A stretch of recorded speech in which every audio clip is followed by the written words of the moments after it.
தண்ணீர் இன்றி நெற்பயிர்கள் கருகி பாதிக்கப்பட்ட விவசாயிகளுக்கு உடனடியாக இழப்பீடு வழங்க வேண்டும் என தவிக அரசிடம் எடப்பாடி பழனிசாமி வலியுறுத்தியுள்ளார்.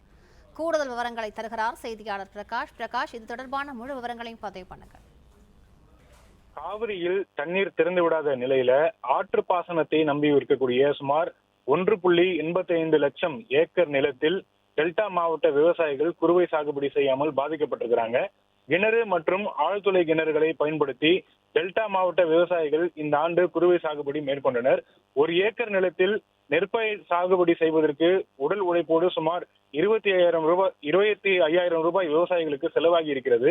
இந்த நிலையில தண்ணீர் இல்லாமல் திருவாரூர் மாவட்டத்தில் நன்னிலம், குடவாசல் உள்ளிட்ட டெல்டா மாவட்டங்கள் முழுவதும் சுமார் 1 லட்சம் ஏக்கரில் பயிர் செய்த குறுவை நெற்பயிர்கள் கருகியதால் விவசாயிகள் வாழ்வாதாரம் இழந்து பாதிப்படைந்திருப்பதாக அதிமுக பொதுச் செயலாளர் எடப்பாடி பழனிசாமி தெரிவித்திருக்கிறார். தவிக கூட்டணி அரசு உடனடியாக வருவாய் மற்றும் வேளாண்மை அதிகாரிகளை டெல்டா மாவட்டங்களுக்கு நேரில் அனுப்பி நெற்பயிர்கள் கருகி பாதிப்படைந்திருக்கக்கூடிய தகவல்களை சேகரித்து அவர்களுக்கு உரிய இழப்பீடுகளை வழங்க வேண்டும் என்று வலியுறுத்தியிருக்கிறார்.